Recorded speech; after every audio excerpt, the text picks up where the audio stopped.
Good morning, everyone. Thank you for joining us. My name is Judy Blake, and we are very happy to present another Wednesday training program brought to you by Family to Family Network in Houston. This is being recorded, as I mentioned, and we have today with us a very special presenter, Andy Hardwick, with the Social Security Administration.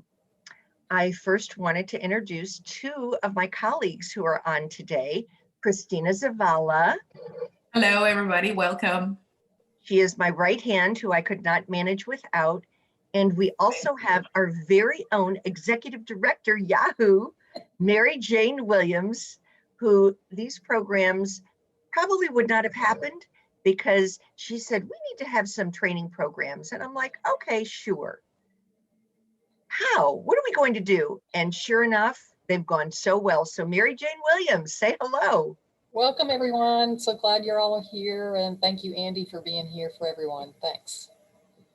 So Mary Jane, as I mentioned, is our Executive Director, and Family to Family Network has been around for 30 years. And Mary Jane has been the director for many of those years. And one of the reasons Family to Family Network does so much for the community. So we are so proud and so happy to have her with us today. So a few housekeeping notes. If you could, please make sure that you mute yourself when you sign on, or we will be muting you. And we are asking that questions be held until the end of Andy's presentation. If you'd like to write them in the chat box, we will make sure that we get to it during the Q&A session at the end, but we just don't want to lose the flow. So we're holding questions until the end. Also, too, we like to promote what we are doing. So if you would like to show your picture and not just your name, or if you want to hide your name, that you are on this call, I'm going to be taking a group picture, which will be posted on Facebook and other social media. So if you're having a bad hair day, kind of shy, don't want us to see your picture, we totally understand. So I'm going to take the picture for group one in just a minute. Hold on. Okay, for the first picture, 1, 2, 3. Wonderful. Let me just save that.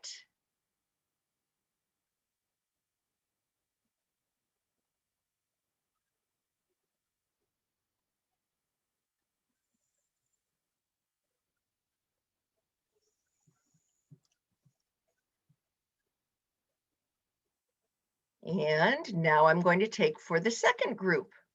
There we go. 1, 2, 3. Perfect. So when you have signed on, if you could please write the name that you registered with in the chat box, we would really appreciate it. We want to mark you as present. We will be sending the PDF slides after the presentation is completed. And you'll know that in the chat box, we are also going to be posting various things. We are going to be posting a survey link, which we would really like for you to complete. That's how we learn. That's how we grow. And we want to know what has helped you and what we could maybe do differently. We will also be posting information for the next presentation, which will be March 17th. And then I'll be emailing that flyer as well. So Andy Hardwick, thank you so much for joining us. Andy has been, oh gosh, Andy, I'm trying to think when I first met you even. I'm not even sure. It was a long time ago, probably 5 years ago or so. And I've seen you many times, and you are a huge, huge help to our families, because when in doubt, I always reach out to Andy. So if you'd like to go ahead and share your screen and share your PowerPoint, we are so, so grateful for your time and expertise today. Thank you very much, Judy. Thanks for inviting me, and thanks for Family to Family for our pleasure having me here. Let me get this ready here now.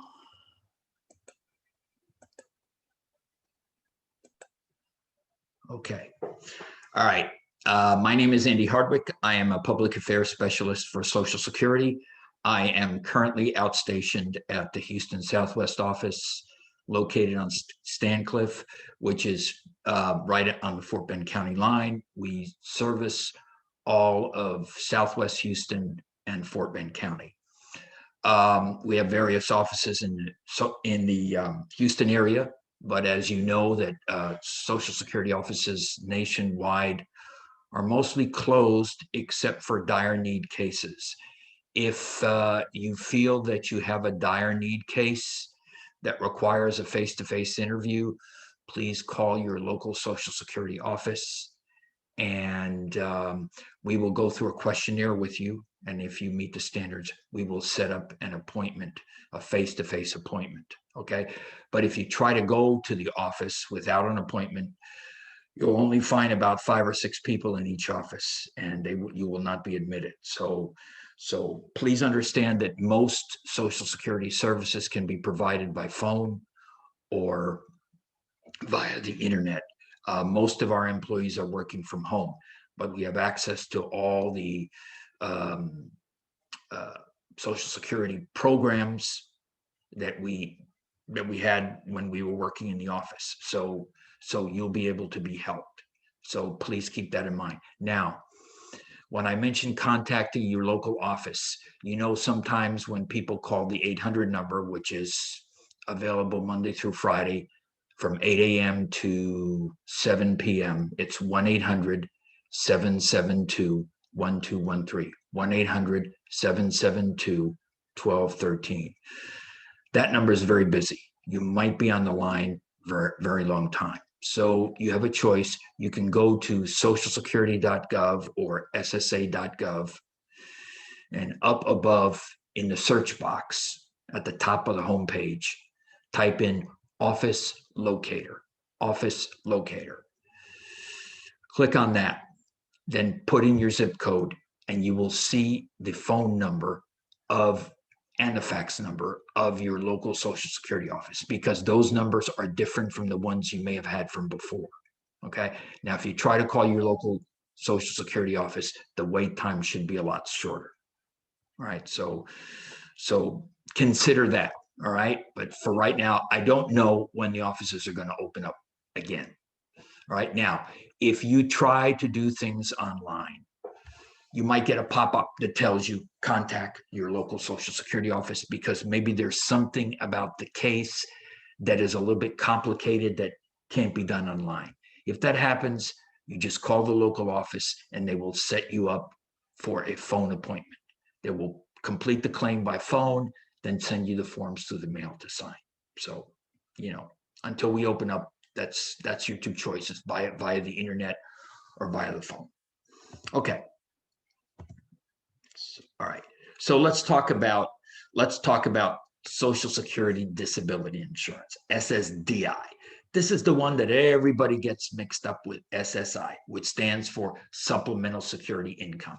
And we're going to talk about that also. Okay. So SSDI stands for Social Security Disability Insurance. The real name for Social Security is RSDI. Okay. RSDI. What does that stand for? Retirement Survivor Disability Insurance. Okay. I have been around long enough that when people used to get awarded Social Security, they would actually get a certificate with a seal on it. It looked like an insurance policy. And because the old name for Social Security is social insurance. So we administer 3 programs: survivor, disability, and retirement under Social Security. Okay. So when you see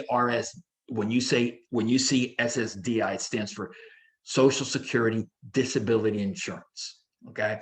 So it provides a monthly benefit to people who can't work.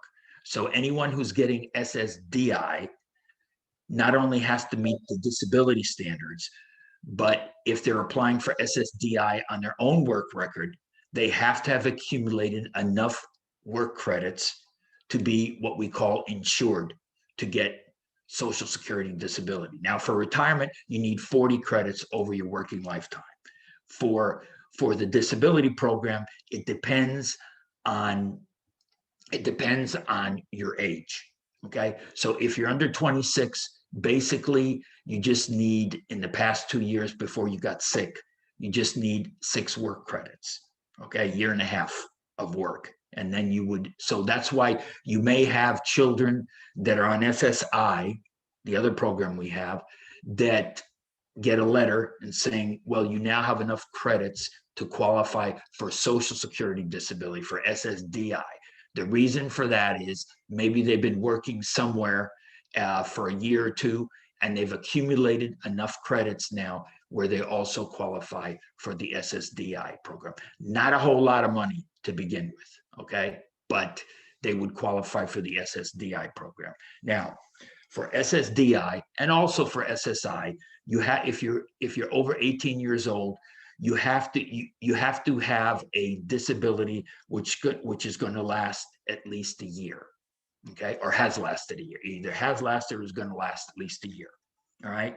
Then it also means that that you can't do a substantial amount of work, and we'll go over the amounts. You could be working when you apply for disability, but it depends on how much you're earning. If you are disabled and earning a certain amount of money or over a certain amount of money, no matter how disabled you are, your claim is going to be denied for disability benefits. Okay, because in alleging that a person is disabled, you're saying that they can't do a certain amount of work. Okay, if they can, then they're not disabled, no matter what kind of ailment they may have. They're showing by their work that they are not disabled according to our definition. Okay. All right. So let's talk about children receiving Social Security benefits. Okay. A lot of times parents tell me, well, my child is on Social Security. So I ask them, are you and your spouse both alive? Yes. Okay. Are either you or your spouse, or is it either you or your spouse receiving Social Security? No. Has your child worked? No. Well, then he's not getting Social Security benefits. Okay. So in order to draw Social Security, you have to have earned enough credits, or the person under whom you are applying has to have earned enough credits. So children, by virtue of being minors, any child that's under 18 years old, if their parent is collecting Social Security benefits, can receive up to age 18. Okay. If that parent is deceased and earned enough work credits before they died, then that child can receive survivor benefits just by virtue of being a minor. So normally at 18, we would cut a child off if they're still in high school at 19, but then that's it, unless a disability is alleged. So under 18, a child does not have to prove that they are disabled to get Social Security under their parent. If their parent is collecting Social Security or has passed away and had enough work credits before he or she died, they can get benefits as a child, as a surviving child, until age 18. But in order to get those benefits beyond 18, they have to prove that they have a disability. So they would have to complete a disability form. And if they're approved, then they're classified as a disabled adult child. And then they start to receive what we call SSDI. Okay. So Social Security Disability Insurance, not because of their own work, but because they had a parent who had enough work credits. So they are, as a disabled child, disabled adult child, receiving benefits under their parent. They could receive these benefits for life as long as they're disabled, still can't work, and they are single. Okay.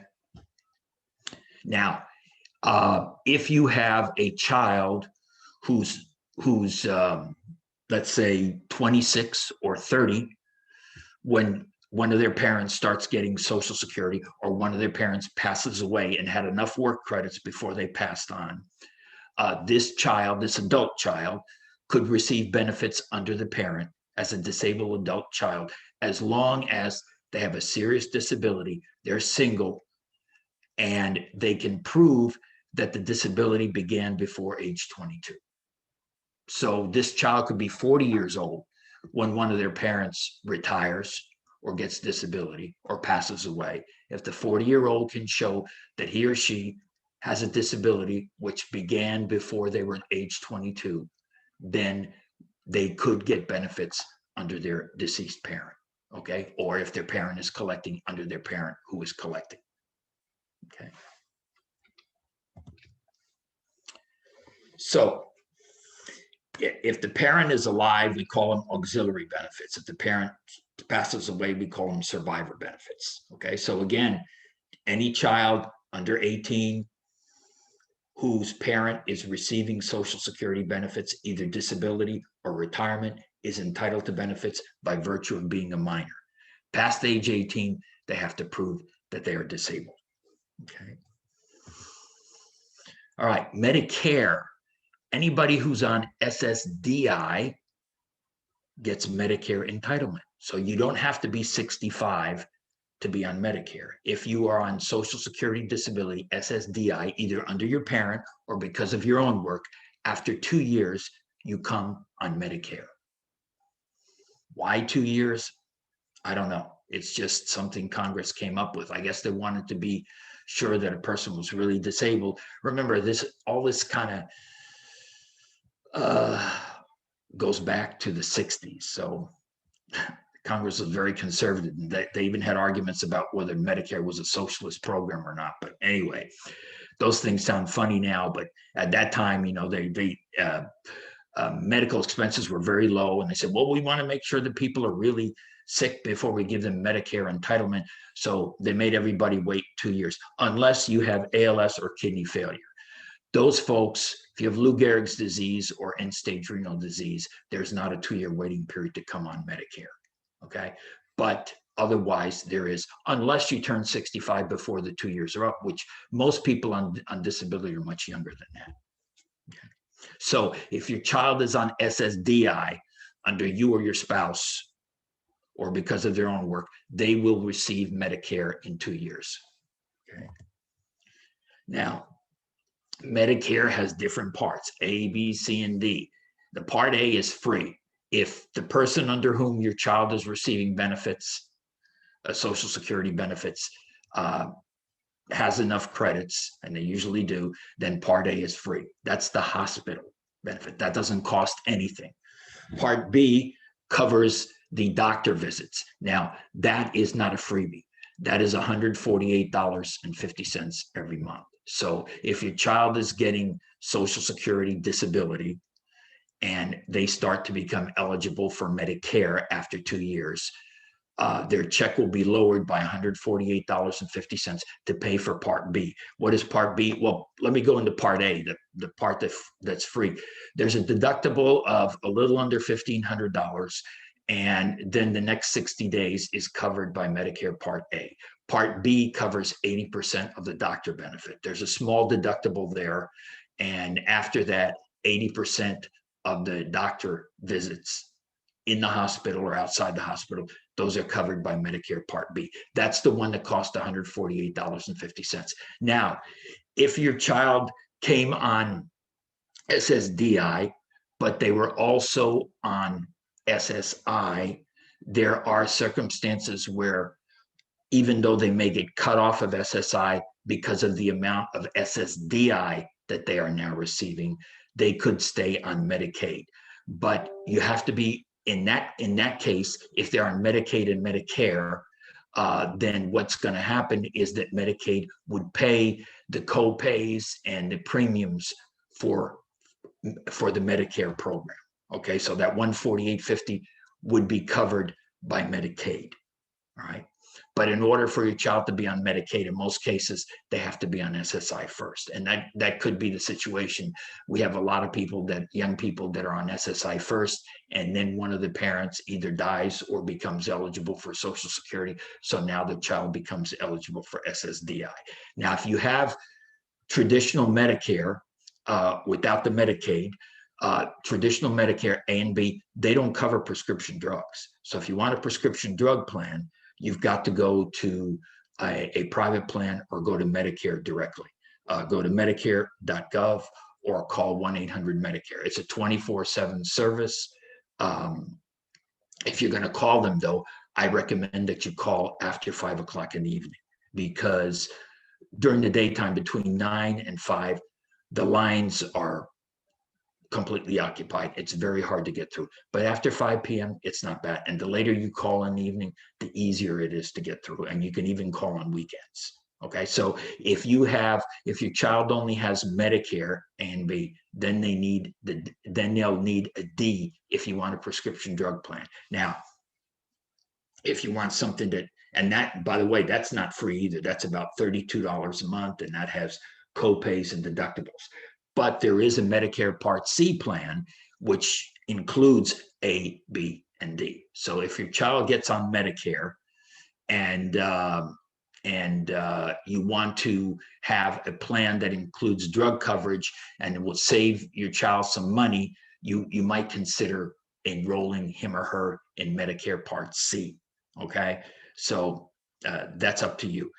There are times during the year when you can go from a C plan, like during the beginning of the year, from January to March, from one C plan to another, or from October 15th to December 7th of each year. If you don't like the C plans at all, you can say, I want my child to go back to original Medicare, in which case, starting January, they will go back to original Medicare. Now, if you leave the C plan and go back to A and B, just know that then you're going to have to sign your child up again for another D plan, because the C plans have the D plan in them. But if your child goes back to traditional Medicare, it's not going to have C included. Now, if your child is on SSDI, you don't have to do anything about enrolling them in Medicare A and B. It's going to be automatic. After 2 years, we're going to send them this card, okay, the Medicare card, just like anybody else who's on Medicare. Okay, so if you're on Social Security, a disability, after 2 years, you get sent your Medicare card. You don't have to do anything, but that's only for A and B now. Again, if you want D, or if you want to sign up for C, you've got to contact, I would say the best thing to do would be contact Medicare, 1-800-Medicare or Medicare.gov. Either click on Plan Finder or talk to somebody from Medicare. They can do a comparison of plans, and they can help you out. And based on the medication that your child is taking and the zip code where you live, they will give you your best choices. Because if you go to a Medicare Part C plan or Part D plan, they're going to try and sell you their plan, and you might not get a comparison of plans. So that's the only drawback. I mean, if you want to do it that way, that's fine, but that's the only drawback with that. Okay. So let me just briefly talk about the SSI program, and then I'll take your questions. Now, the SSI, Supplemental Security Income, that's the check that comes on the first of the month and provides Medicaid. SSI, Supplemental Security Income, okay, does not come from Social Security. It's an assistance program. That's why a lot of times you may talk to a neighbor whose child gets benefits, and maybe your child gets SSI, but maybe this other child, your neighbor's child, gets SSDI.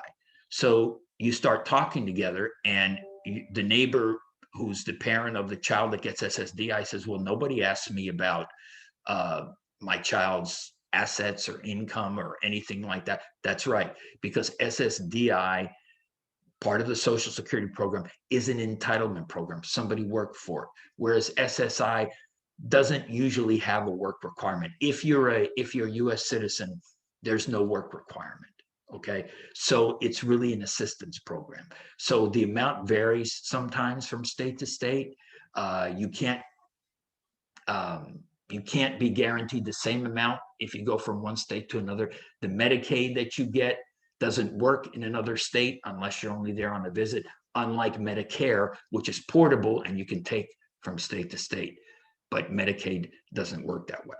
So SSI is a federal program for people who are blind, disabled, or 65 and older with limited income and resources. Resources are what we call assets. Okay, now, you may have tried to get your child on SSI, and maybe your child has a serious disability and you were told that they don't qualify. Until a child is 18, mom and dad's income and resources count as though they were the child's. Okay, now once your child turns 18, we are now treating him or her as an adult.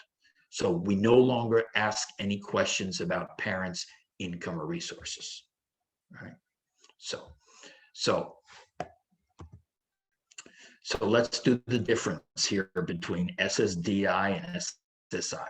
SSDI comes from the Social Security Trust Funds. SSI comes from taxes. Okay, that's all. SSDI, you have to have worked and gained enough credits, or the person under whom you're filing needs to have earned enough credits. With SSI, that's not a factor. Okay. SSDI pays benefits to people regardless of their, well, it says regardless of their income or resources. Income depends. If the person who's getting SSDI is working, it may or it may not affect the amount of their check. Okay. But with SSI, in most cases, it will affect the amount of SSI if you work. Okay. And SSDI pays benefits for workers and adults disabled since childhood, and SSI pays for children and adults with financial need. Okay. The Social Security, as I said, gives you Medicare after 2 years. SSI gives you Medicaid right away. Social Security checks or SSDI checks are paid on a Wednesday, second, third, or fourth Wednesday, depending on when your child was born. Okay, 1st to 10th of the month, second Wednesday, 11th to 20th, third Wednesday, 21st to 31st, fourth Wednesday of the month. SSI always comes on the 1st of the month unless there's a holiday. All right. The SSI is a fixed amount, meaning the maximum amount is the federal amount of $794. So if your child has no other income, then they potentially could get $794 a month from SSI. As far as SSDI goes, there's no fixed amount. It depends on the record of the person on whom you're filing the SSDI claim. Okay, so the higher the wages, the higher the SSDI. I don't know why it's telling my internet is unstable. Okay, now, if your child comes to the point where they're able to work, I know the concern of every parent is, but if my child goes to work, they're going to lose their SSI or SSDI. Not necessarily. We have something called the Red Book, a guide to work incentives. The Red Book gives you a summary of the different programs that we have for people with disabilities who want to return to work. Okay, Andy? Yeah. Andy, Yes. I'm wondering if you shouldn't log off and log back on because can't hear we're me? not really hearing you. Can you hear me? Well, Yes. now I can at this very moment, but at one point your picture's frozen and you're coming in and All out. right. Try again, maybe it's freed up. Can you hear me now? Now I can. Can you hear me yes. now? Yeah. How about now? Okay, don't In move. and out?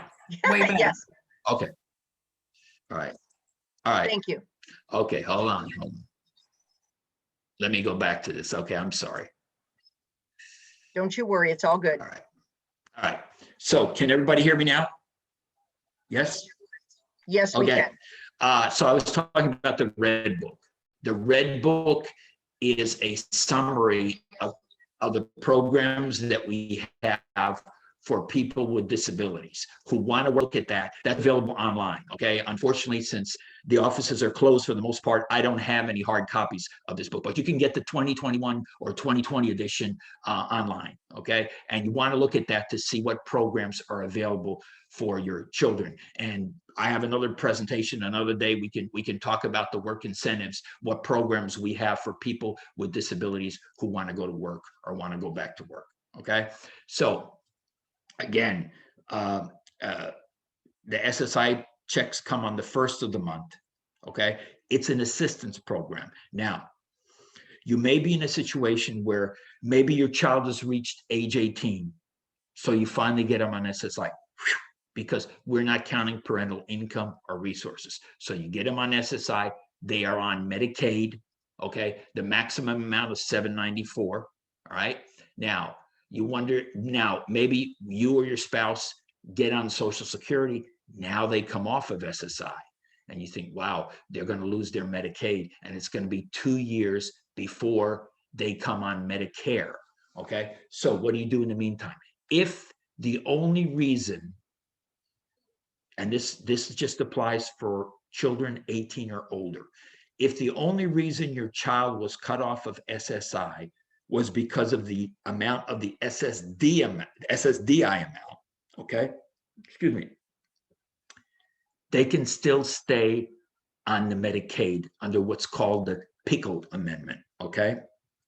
And what happens is usually we tell Medicaid, we tell the Medicaid office in the state, even though this child, it looks like the only reason they're going to be cut off of SSI is because of their SSDI amount. So keep them on Medicaid. But you have to understand, if your child is going to stay on Medicaid, they have to keep the SSI rules.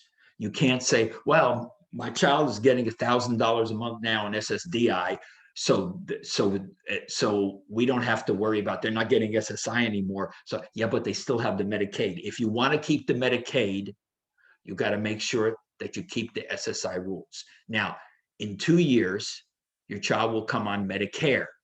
At that time, you can decide, well, I don't like all these questions that they're asking me with the SSI Medicaid and stuff like that. And in that case, you can drop the Medicaid, but then you'll be responsible. Your child will be responsible for the payment of the premiums for Part B, $148.50, and the copays and deductibles.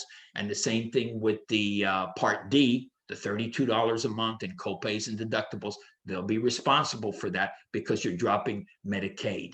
The only thing is that if you drop it, that there will be no more questions asked about any non-work income that your child is receiving or any assets they have, because the Social Security program doesn't care.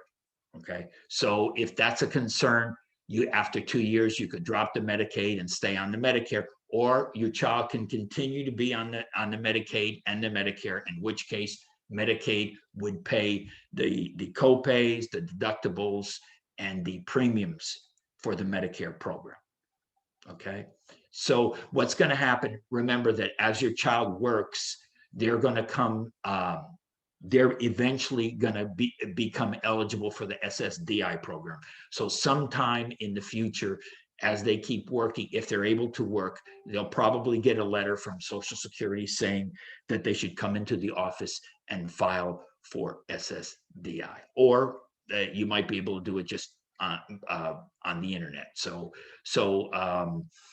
either way, eventually they'll become eligible for SSDI if they're able to work, or if one of the parents starts getting Social Security, or one of the parents passes away. Okay, so if your child is on SSDI and SSI, or SSDI only, if they move to another state, we don't have to, they can use if they're already on Medicare, they can use that Medicare card in another state.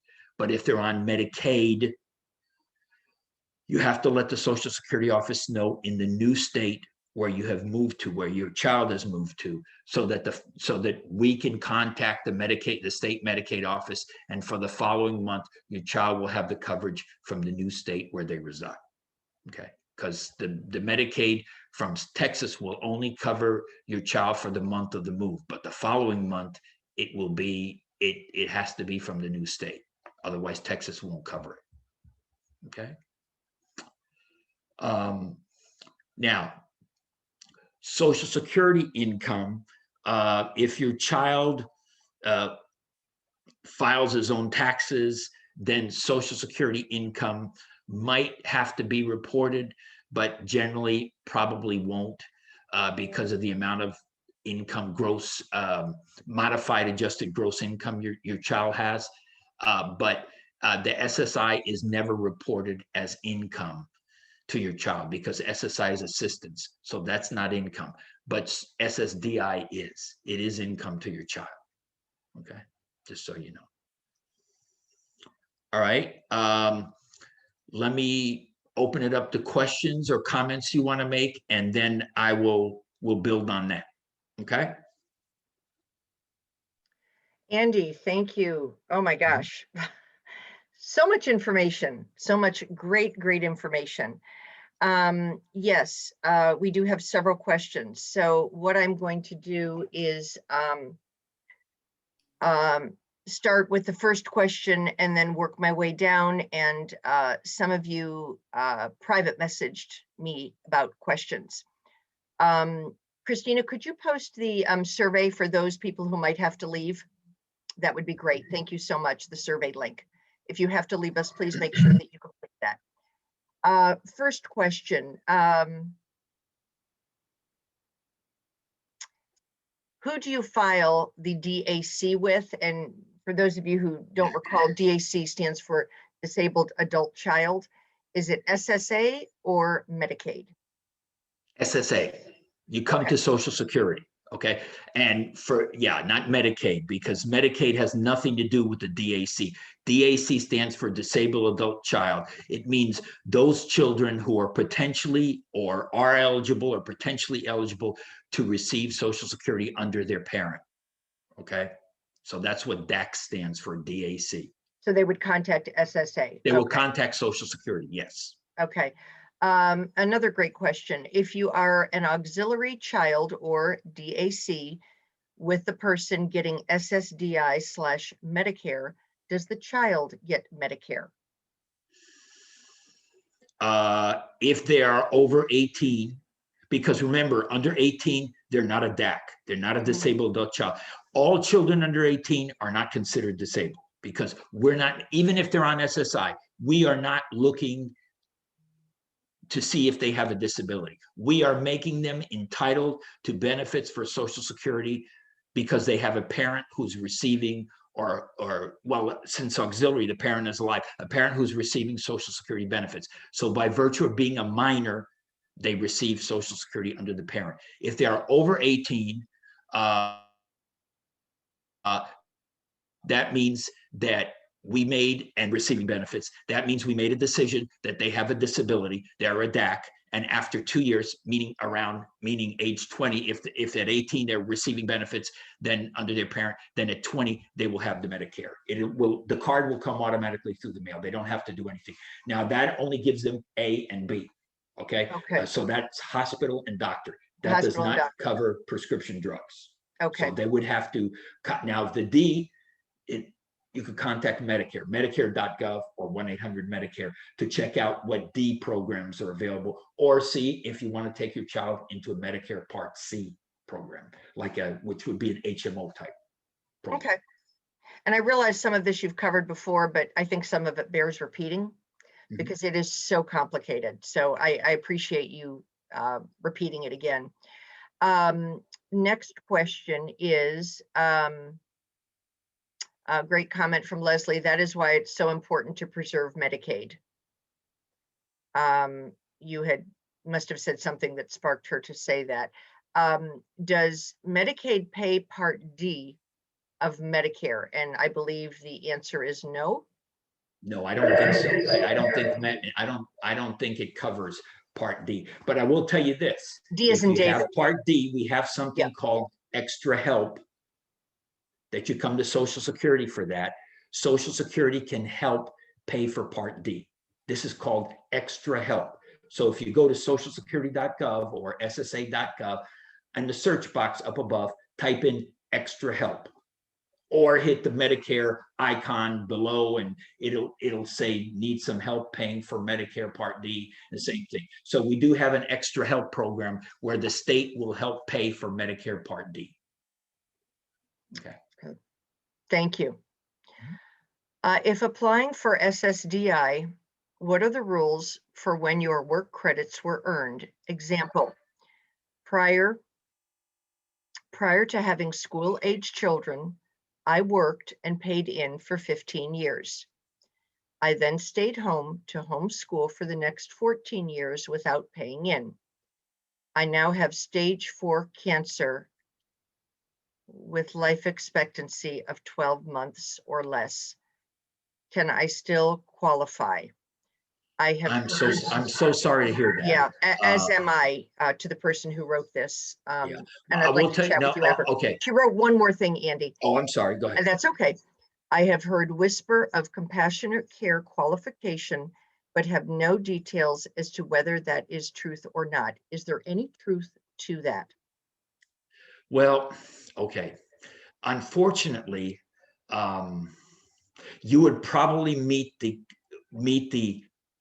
compassionate allowance, meaning that you would get a quick medical allowance. And I say unfortunate because there's two elements to become eligible for SSDI.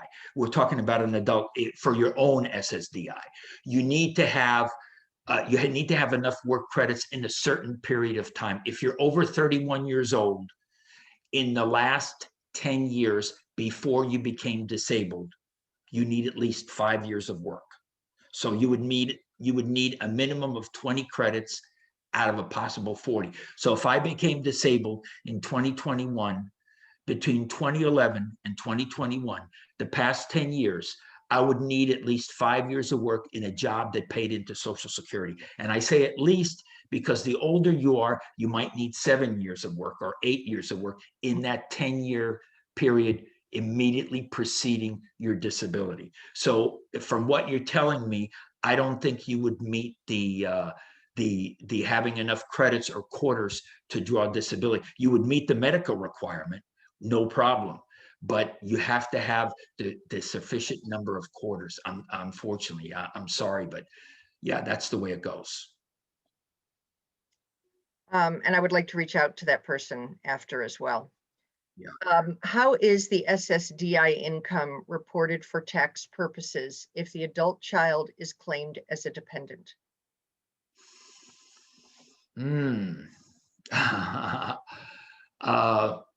see, That's a I good thought, question. I don't, that might be an IRS. I really don't know how that good would, question.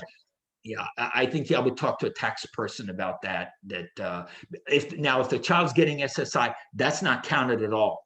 But like I said, the income that the child gets from Social Security, that is income, okay? But you'd have to ask a tax person how, if you're claiming that child is dependent, how they would treat that income to the child. The SSI would never be considered, but SSDI might. But talk to a tax person. I'm sorry, I can't. Okay.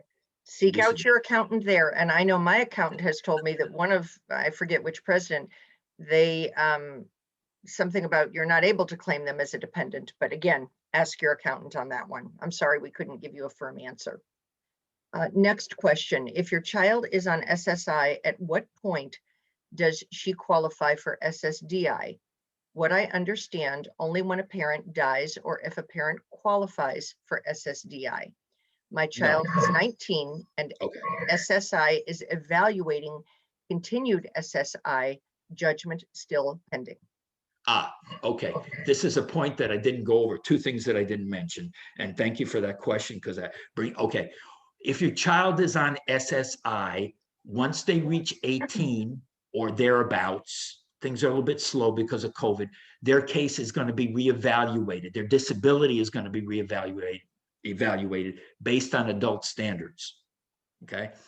Otherwise, if you're on any kind of disability program, SSI or SSDI, adult or child, generally your case is reviewed every 3, 5, or 7 years. 3, 5, or 7 years, depending on what your disability is. So every 3, 5, or 7 years, you'll be contacted by Social Security, sent some forms to fill out with doctors' names, medications, what are the manifestations of the disability a person has, are there any new disabilities, and then it will be decided whether this person continues to meet the standards. Now, as far as, like I said, as far as children go, every child that's on SSI under 18, once they turn 18, are reevaluated as an adult. Thereafter, it's every 3, 5, or 7 years. Anybody who gets SSI or SSDI, just to see if there's been a vast improvement. If there's been a vast improvement in a disability, it may be that the child does not no longer qualify for disability benefits. Now, as far as qualifying for SSDI, a child who's 19 years old. Okay, if the 19-year-old starts to work, okay, and they're if before 24 they accumulate 6 work credits, they may be able to get SSDI. All right. After they turn 31, then depending on their age, then generally they need 5 out of the last 10 years. They need 20 credits out of a possible 40 in order to claim SSDI. Or of course, when one of the parents either passes away or comes on Social Security, then that child could get SSDI under the parent. But for their own SSDI, if they are working, they should be accumulating credits, and generally Social Security sends a letter to the child if they're getting checks directly, or whoever the care person is, the caregiver for the what we call a payee, the represented payee. They would get a letter saying this person has now accumulated sufficient credits to file for Social Security. Please make an appointment to file for SSDI benefits on their behalf. Okay, that was a lot of information. Thank you, Andy. Deb, thank you for writing. Yes, she got the extra help form in the mail automatically. Okay. So that was great. If DAC has 1 work credit, can she still qualify for SSDI? And if she gets SSDI from a parent's credits, does that affect what parent gets when they retire? No. If a child gets a DAC, okay, disabled adult child gets benefits under their parent, or even a minor child, if you get benefits under the parent, this does not reduce the amount of money that we're paying to what we call the wage earner, okay, to the disabled wage earner. That does not affect theirs at all. But there is something called the family maximum, which that affects how much money the family members of the disabled person can get. Okay, so that would be generally from 150 to 180% of what the disabled person is getting. Okay, and that's divided up between the mom, if she's eligible for benefits, or the dad, whatever the case may be, and the children. So, the more children, that pie is divided up among more. So they may be getting less money. But if you have 2 kids, let's say 2 children are getting $350 a month from Social Security, and one of them turns 18, and they're no longer in high school, so now their benefit gets cut off. Well, then the remaining child gets $700 a month. So that $350 we were paying to the other child gets added on to the child that's remaining. That's what we call that family maximum.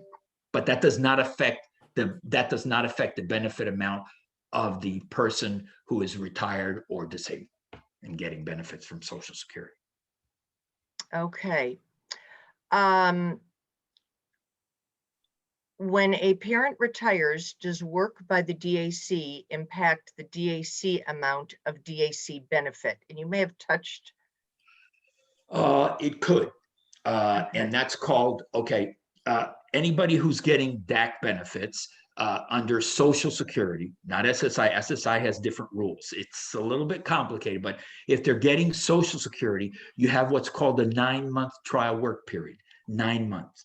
So anytime a child earns over $940, I think that $940 is the amount approximate per month gross, then they're using one of their trial work period months, because they're entitled to 9 months. I thought I had the figures. I don't have it here, but it's about 940. Okay, so once they've used the 940 up, okay, I'm sorry, the 9 months up, and they don't have to be consecutive months. Anytime they make over 940 gross, once the 9 months are used up, then they have to be earning under substantial gainful activity, which again, I'm sorry, I don't have my notes, but it's a little under $1,200, somewhere in that range. If they've used up their 9 months where they've earned over 940, and now they're earning over, let's say $1,200 a month or over, we have to stop their checks. Okay. Now, while they're earning under 940 or even over 940 for that, those 9 months, that could be earning $2,000 a month. And because that, they'll be using one of their trial work period months. And during that period, their Social Security check stays the same. It's not affected at all. That doesn't go with the SSI, but with the SSDI, that's the story. Now, if they've used up their 9 months and now they're making over $1,200 a month, we're going to stop their check. But then if they all of a sudden have to lessen their amount of work because of their disability or stop altogether, we can start their checks back up again. So there's a lot of different programs that we have. That's why I say that this requires another session. Yeah, and look at the Red Book, because it's a little bit, there's a lot of different programs that we have, but there's a lot of programs. The goal of the Red Book, especially for young people, is to see if they can go to work and earn maybe as much as a non-disabled person. Now, that may not be possible for everybody, but if it isn't, that's fine. At least they'll be getting some extra income. But if it is possible, our hope is someday they could just leave SSI and SSDI and be working like everybody else, earning money like everybody else, and not come on Social Security until they retire. Okay. So if that's possible, that's fine. If not, maybe it'll bring them a little bit extra income. Okay, thank you, Andy. My daughter is on SSI, or was on SSI, and is now switching over to SSDI. I hope that she goes back to work after this pandemic. Will her SSDI check be a lot more than her SSI check? Depends if I don't know who she's getting the SSDI under. I'm assuming it was because of her own work. I think so, yes. Okay, so at the end of every year, we evaluate how much the person earned for the year, and that's in doing the calculation. So as she continues working, probably her SSDI check will get slightly increased every year as she continues working. Okay, thank you. She'll be earning more and more money. So we will be taking that into consideration, and her SSDI check will be going up. Okay, one more question or two more questions on my end, and then Christina has some questions that were messaged to her. Okay. Can you give us more information on the difference in the 3, 5, and 7 year reviews? If someone has a significant lifelong disability, do they still have to go through a review? Yes, everybody has to. Even if you have a genetic disability, that's not going to change. For instance, Down syndrome, okay? That's not going to change after 3, 5, or 7 years. They still have to, but all you're going to do is put on the medical forms, what is the disability is Down syndrome, and these are the doctors, and they know that, so that will be an automatic renewal, okay? So it depends on the severity of the condition and whether they think that, there's a good possibility that the person could recover or make a substantial improvement in that. So they might diary the case for every 3 years rather than every 5 or 7. But I say if it's pretty serious and probably a lifelong, it probably would be diaried for every 7 years. But it doesn't mean you have to come into the office. You just have to complete the forms with the names and phone numbers of the doctors. That's all. Very good, thank you. Christina posted the link to the survey. It's 12:58. Christina had a couple of questions that were sent to her. If you do have to leave us, please make sure that you complete that survey. Christina, if you could unmute yourself. Right. There you go. Thank you. The person that made the question has already left, unfortunately. But of course, we can still, for everybody else. She was asking, if my child is on SSDI now, does he still need to stay with just 2,000 in assets plus 1 vehicle? Well, if they're not on Medicaid and just on SSDI, we don't care how much they have in assets, and we don't care how many vehicles they own. Okay. Okay, So I could own 10 vehicles. It doesn't matter. As Okay. long as they're only on SSDI and they're not on Medicaid.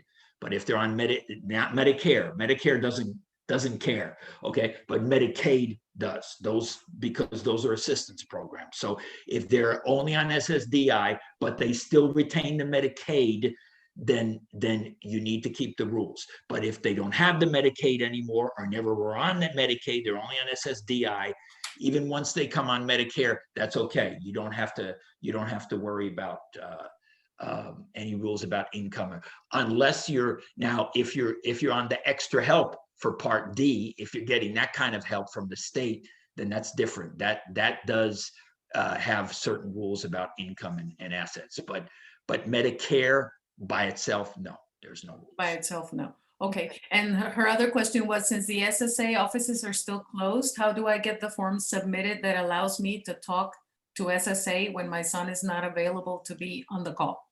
When you get the when you go to our website, okay, there should be forms there that you can complete and submit to Social Security that allows you to be their representative. Yeah. So Okay. unless you're applying to be the representative payee, if this is a person applying for the first time and you think they are not mentally or physically capable of handling their own money, then you could apply as a representative payee. And that means that you apply to represent them. And then that means that when the case is decided, as to a medical approval or denial, the doctors will make a decision to fill a form out. Is the person capable of handling their own benefits or not? If he says they're capable, or he or she says they're capable, that means they can get direct payment. And that's 18 or over. If he says they're not capable, then that means they have to be paid through a representative payee. Okay, thank you. Yeah. And just let me add on to that. Excuse me a minute. No If your child is being paid through representative payee, please do not bring your child to the Social Security office. Once we open up, there's no need for us to see. If you're the representative payee, you are doing all the signing and everything. We don't have to see, because sometimes parents bring the children get agitated, or they have a condition, or maybe an adult that really they feel very uncomfortable with all the people in the waiting area. So if you're their representative payee, that's okay. You're doing business for them. You are. It's like being a legal representative. So it's okay. Which, by the way, if you've got power of attorney, whatever, you have to apply to be the representative payee for us. Just because you have power of attorney does not mean you automatically qualify to be their representative payee. You have to come and go through a process with us. Okay. Two more questions, and if you wouldn't mind stop to sharing your screen, that would be great, Andy, so we can see everyone. Sure.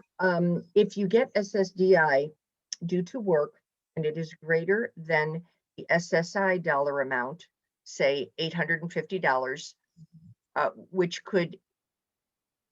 would end SSI, can you keep Medicaid?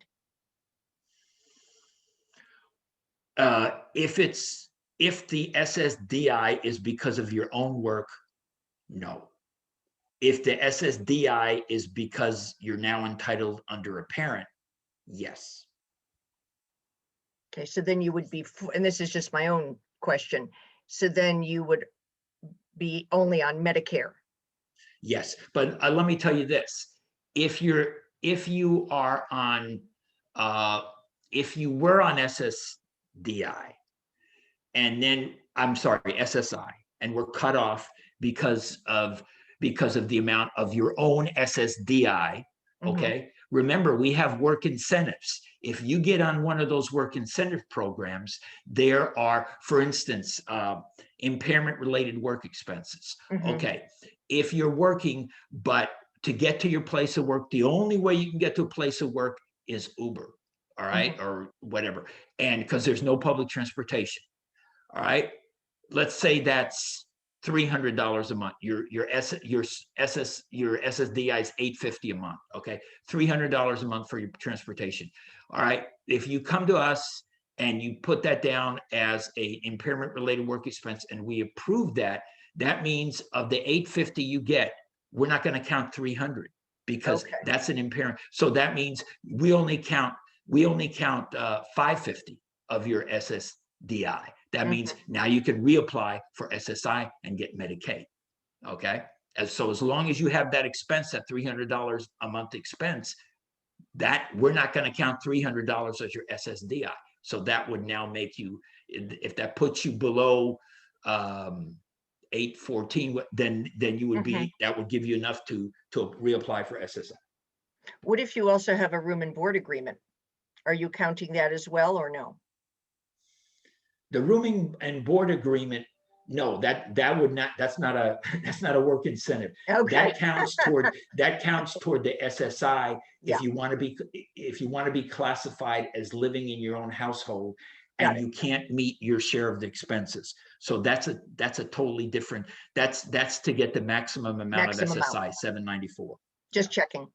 If you are already a representative, whoops, my screen moved. If you are already the representative payee, will the Social Security Administration continue to speak with you moving forward? Yes. Great. At 19, my child was denied continued SSI. I filed documentation of all medical issues which they did not have listed. So my child at 19, we are still pending review for SSI due to COVID. Is it normal practice for the Social Security office to automatically disqualify as an adult child? All issues are still occurring, chronic fatigue, passing out, cannot stand too long. Do I have to get an attorney if she is denied? Okay, all right. We have It's still pending. Social Security, right? It's probably a reconsideration. Now, what happens is we have a manual that we use called Disability Evaluation under Social Security. Okay, but the nickname is Blue Book. So go to SSA.gov or socialsecurity.gov. Up above under search, type in Blue Book. All right, it's divided into two sections: adult and child. Adult is anyone 18 or older. Okay, child under 18. So look at the adult and look at the standards that we use. And when I say we don't make the medical decision in the Social Security office, an agency of the state, and each state has one of these called DDS, Disability Determination Services, DDS. They look at the manual, they contact the doctors, the hospitals, the clinics, and they make the decision. So if the claim has been denied, because they don't feel the child meets the adult standards, in you filing a reconsideration, that means someone else who did not make the original determination denying the claim will look at the case and see if it merits an approval or not. Okay. Can you mention presumptive benefits for SSI? Well, there's 16 different ones or 15 different ones. Okay. All I remember is if you have, I think if you have like amputation above the knee of both legs, or if you have Down syndrome, or if you're low birth weight baby, AIDS in certain cases, and cerebral palsy, and a whole bunch of, I don't remember the others. But again, if you go to SSA.gov, type in presumptive disability. Now, presumptive disability is different from compassionate allowance. Compassionate allowance is one of over 200 different cases where normally it takes SSA about, or in this case, DDS, takes about 3 months to come up with a medical decision. If your case qualifies, if you type in compassionate allowance in the search box and you find your condition, as soon as DDS gets verification that you have that condition, then your case should be approved medically. Now, just because you're approved medically doesn't mean you meet the non-medical qualification. Remember, for SSI, you have to be below a certain income amount and resource amount. And for Social Security, you have to have the requisite number of quarters or credits of coverage. So if you don't meet those factors, you could be denied on technical grounds because you don't meet those other factors, even though medically you may qualify. Yeah, I think what they were asking is not the specific, ones like cerebral palsy and Down syndrome, but just what happens if you have one. Oh, okay. If you have one, that means while DDS is deciding your case, we could pay you conditionally, SSI, and put you on Medicaid conditionally while your case is being decided. Okay. So up to 6 months. And generally it won't take 6 months for DDS to get the medical information. But we could do that, yeah. But that's Mary for Jane, SSI. great, thank you. Also too, if you need help, this is very complicated and very complex, as Andy, thank you, Andy, for all that you have done for this presentation. But if you need additional assistance, Mary Jane has posted the familytofamilynetwork.org extra assistance link, and we are here to help. And we want you to get the services and support that you need. And it is really important that you be educated. Gia, I have an appointment via phone on Monday, the day before his 19th birthday for SSI. I feel both better prepared and in need of more research. Yes. All you have to remember is they're going to ask questions about, on the medical portion, I think that was probably sent for 19. If he's turning 19, they may be doing a review of the SSI. Let me explain. Up to the time a child is 18, because we're counting in part parents' income and resources, the child is potentially eligible for $794 a month, which is the maximum amount of federal SSI, because we may be counting some of mom and dad's income and assets. After the child turns 18, in order to stay at the $794 amount, they have to be living in their own household or living alone.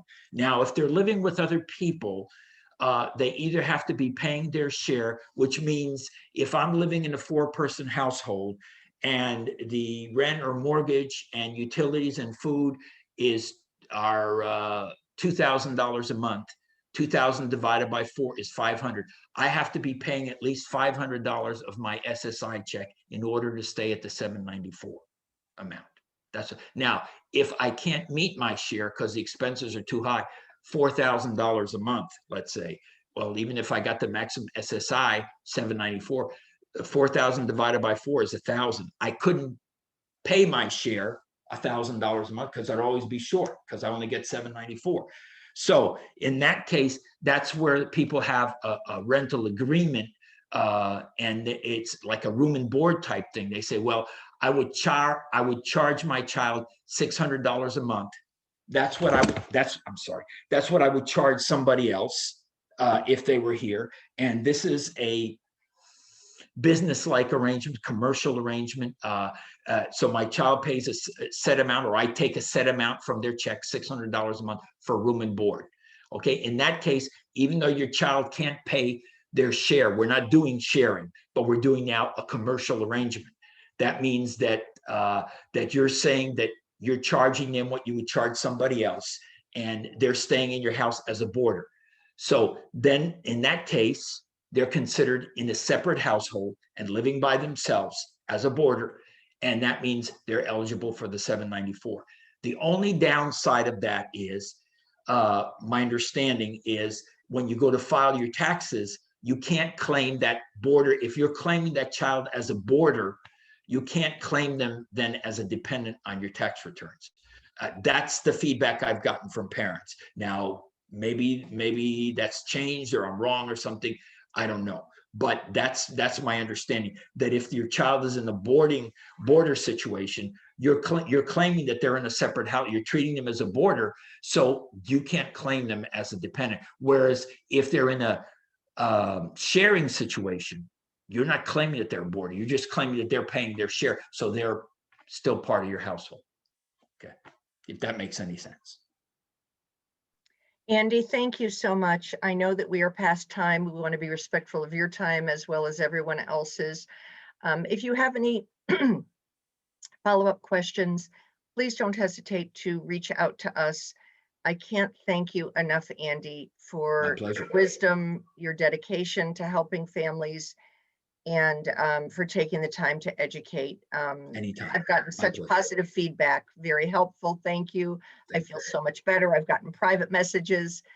So thank you, thank you, thank you. I And my truly email, appreciate it. Judy, excuse me, my email is above, right? I think it was the first message. So people can check, they can send andy.hardwick@ssa.gov. If you have any Yes. more questions or something, please send me an email. I'll try to help you out. Okay. God just bless you posted all. it again Thanks. in the Have a chat. blessed day. Mhm. Yes, Thank it's in the chat, and I will repost it again at the bottom so that people don't have to scroll all the way up to the top. I just Thanks. posted it again. So Oh, you it's did. there. Thank you Mhm. so much. Thank you. Bye-bye Thank you. now, guys. No Bye. problem. Thank you, Andy. My pleasure. Many thanks to all of you. Have a great day. Remember the survey. Yes. Yes, thank you, Christina. Thank you, thank you. Thanks. Bye-bye.